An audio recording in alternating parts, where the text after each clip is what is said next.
everybody, welcome to yet another video. So we got a problem, or I've got a problem, and I've had a lot of problems with Anest Iwata. I know I'm a poor fish man, but I have more Anest Iwata guns than any others, and to be fair, I mean, generally they're very good guns. They're well made, they last well. The problem you get, and I've done I think it's one video, yeah, only one video, but this is another video of air leaking either out the front or out the back. Now, I'll put a link in the description to the old video, which was on an LPH400, because the system they use is more or less the same throughout the range. It does vary slightly, and I'll just go into that slightly as well. But I've come up with a cheap fix that seems to work really well, and doesn't cost the £50 that a new one of these costs, which is called a needle guide, or fluid needle guide or something. I think it's called a fluid guide, but it's effectively here. We're going to go into it anyway because this one is leaking. So what I'll do is I'll put the camera on my head and we'll go through the repair. It doesn't work exactly the same for one of these, which is the LS series. This is the Mark 1. They have a slightly different system. And I haven't found a workaround for that yet because I haven't needed to. It seems to be a more reliable system, but I know people do get problems with them. So what I'll do is I'll put a camera on my head and we'll go through the problems with this, and we'll find out how I fixed it, because it would cost you about a penny to actually fix it, and it works really well. So yeah, let's have a look and see what we're doing. Okay, so this, you can hear the air leaking out of it. That is secure. Now the air is actually coming out the front, but the problem is actually at the back, believe it or not, because the air is leaking through here, and because this is over the end, it's forcing it out the front. So let's take this off and you'll see what I mean. So to give you an idea, if I put a bit of on there, you can see the air. That's because it's just not tight enough, but you can see the air coming out there, and you can see the air being blown literally straight through here. So that's a major problem. Now this hasn't had a lot of use, which really annoys me, because these things should be better than that. I mean, you see the amount of air coming through. Anyway, so this, what I did was, it seemed to fix both of these problems. So it might not fix yours, but it's certainly a cheap fix for a problem with this, the needle guide as they call it at the back.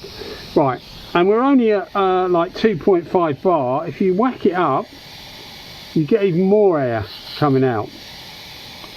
Right, so let's turn it off for the moment and disconnect it, put that there.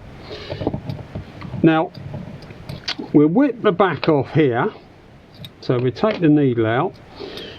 The back here, it's best to use I find the old-fashioned these old-fashioned wrenches, what are these called? I can't remember what they're called now.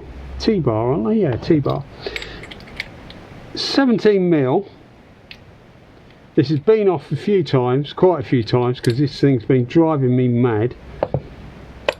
Now the way to fix the fault is to replace that, and that thing, I just looked it up on Spray Guns Direct website, and at the moment that thing there is 48 quid plus VAT plus delivery, which brings it to about 60 odd quid, which is a lot of money. Now this thing here, this is a Wider1L, but the Kiwami1s, the Kiwami4s are all the same. Let me get a few guns here. These things are all the same. This is LPH400. This is the gun I used when I had a problem with the air leaking out the front. I did a video of it, and that's the link that will be in the description. But you can see this is it's exactly the same thing. and it's used throughout their most of their W series. Certainly the Kiwami4 series uses it as well. The Kiwami1 series, the Wider1s, the Wider series, the Wider4 series use it. As I say, the LPH400, the W400s use it, the W300s use it. So they virtually all use this system, apart from the LS and the WS. That is different, and I'll go through that. I haven't got a fix for that because I don't need one at the moment, but I've got an idea for it which I'll share with you when we come to that. So let's try and get rid of this air leak cheaply, shall we? So as I say, that is a complete assembly. Then that's all you can do is buy that, but you can actually take this off. There, you can pull that piece of plastic off. So you just get hold of that piece of plastic and pull it out of there, and that is your seal. Now that is like a nylon seal, which is fine because nylon's good, it resists solvents, etc. But what happens is over time it gets brittle, I think, because this gun hasn't been used loads, but it's about 4.5 years old. Anyway, that is your seal, and that thing wraps around inside here, and the front end of it, the front end of this, if you look at the other video we go into that, but there is a you need a 10mm Allen key, put it through there, and a white plastic thing will come out, which is actually different on some of the guns, but it's exactly the same system. It's just that the part is slightly different, and there's just a seal on it there. So have a look at the old video because that goes into more detail about the front, but I wanted to concentrate on the back because this thing causes a lot of problems. It's also more expensive. That plastic thing at the front is about 1/3 of the price of one of these. So that is your sealing point, and that goes through there, that pushes against it there, and that creates your seal. Now you can see that's not actually gripping that very well, so the air is going to go past, which is exactly what's happening. Now what I did about a month ago, I put one of these seals in. Now this is a silicon seal. It's just a silicon O-ring. It's 9mm by 1.9mm. So the diameter there is 1.9mm, and the outside diameter is 9mm. Now you can push that in there. Now it's silicon, and I thought it wouldn't resist solvent that well, and maybe it won't over a long time, but hey, it's quite easy and cheap to replace. But what normally happens with these O-rings is they start to swell if there's if they come into contact with things that they don't like. Normally they swell, which is fine because this thing is going to be fully enclosed. So if it swells, all it's going to do is make a better fit. So all you need to do is push that O-ring. Now it's a bit bigger than the hole that's in, so just push it down like that and get it in position, and then push this bit over the top, and it should push it in position. So let's make sure we're pushing that in. No. The last time I did this, I didn't have a load of water, and it's making it harder to go in because it can go. It's because it's wet, isn't it? It can go in position and stay in there. Let's dry it off and see if we can get it to go in there. But it does. Well, you'll see. Hopefully, you'll see that this does actually work. This is always the worst part about doing things on camera, isn't it? If you get something that's holding you up, it holds everybody up. Yeah, it's because it's wet still. It keeps wanting to come out. But anyway, the idea is that you get that in there. Let's come on. No, it won't stay in there. It's trying to come out. I need to dry everything off. That's what I need to do.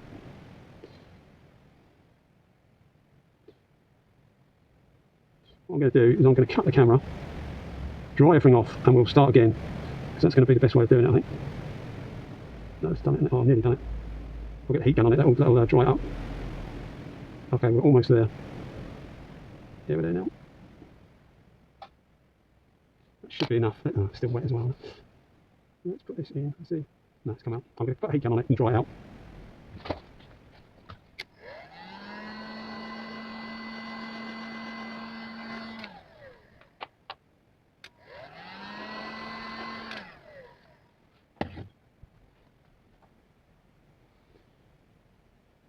Let's try this again, shall we?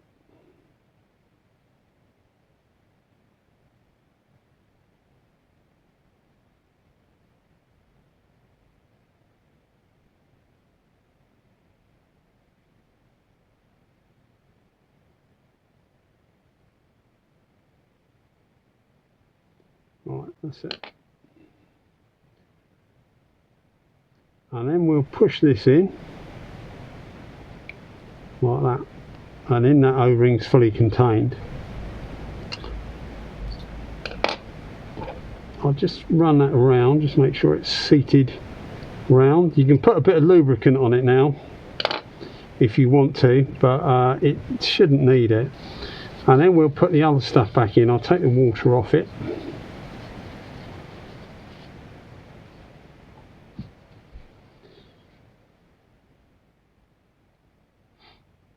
So this one here,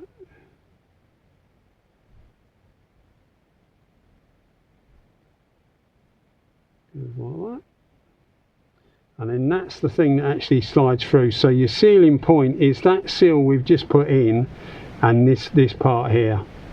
But you can see it feels nice. It's obviously gripping it well. Let's get it in. I mean, these things are relatively easy to fix, but sometimes they can drive you nuts. You can put a bit of sealant on there. I tend not to.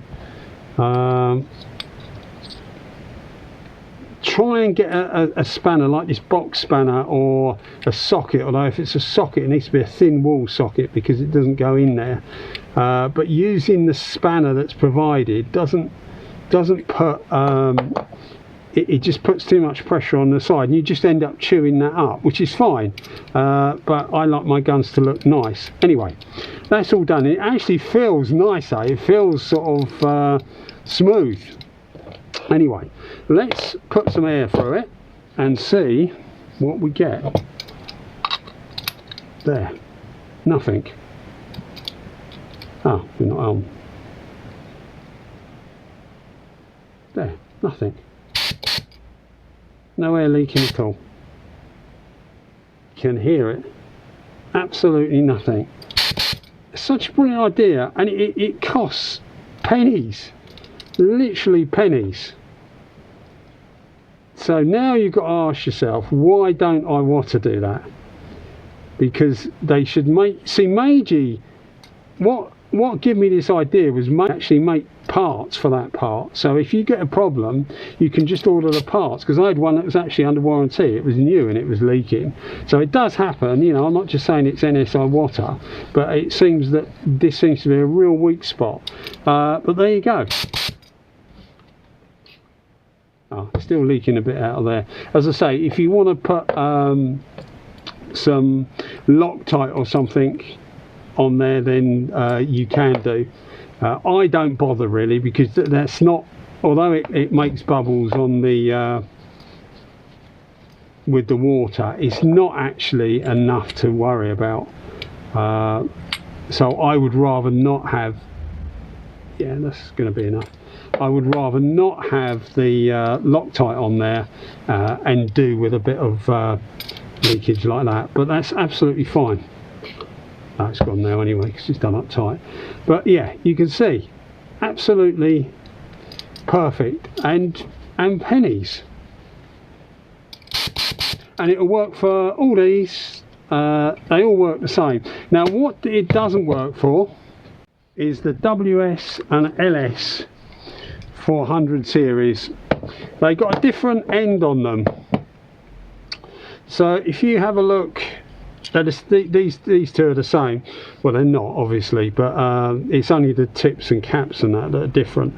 But if you look at the rear here, you've got, and these have exactly the same system at the front with a 10mm Allen key to remove the center. You'll find sometimes there's a plastic what would you call it, a plastic shroud in there, and that has an O-ring on it, but you might find that difficult to get out sometimes, so you might need to put some penetrating fluid. Odd as it sounds, because you want to keep it away from a spray gun, you may well need to, because if you've been using water-based stuff, it can corrode the aluminium from the inside, and it's actually threaded all the way along.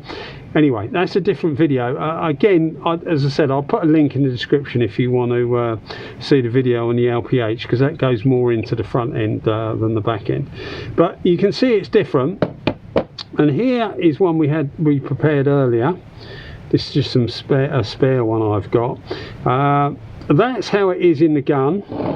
So it's like that in there. That's under pressure. When you pull the trigger, that pushes back, allows the air through, but what it does is air will leak through here. Now these are more reliable, they seem to be more reliable than the W400s and LPH400s and Wider1s and all that lot that we were talking about earlier. But that part there hasn't got this seal. The seal that was here within the Wider1 isn't there on this. It's just literally this piece of plastic on the metal. So there's the metal. There's no seals in there at all, certainly as far as I can see or feel. When you go like that, there's no ridges at all. It's just metal out the other side. So your sealing point is purely this piece of plastic here. So it relies on this fitting through there and being snug to stop the air coming through. Now, which is obviously what this one does. So the only thing I can think of doing when it happens, I will do it for real, and I'll report and we can see what we've done. But put a small O-ring in there. Now you can get 1mm thick O-ring, so the actual, not the outside diameter, the thickness of the ring, you can actually get smaller as well. But I would try first of all 1mm by probably I don't know, 6 or 7mm, and just drop it in there so that it's tight enough against the outer casing of this and tight enough to grip that, and then push it on the body there so the O-ring's contained, and then slide that through, and I reckon that O-ring would seal that up. And again, these things are like 50 quid, something like that. So yeah, loads of money. Anyway guys, as always, thanks for watching the videos, and if you are enjoying them, maybe think about giving us a thumbs up, and why not even give us a subscription. Cheers guys, thanks for watching, bye bye.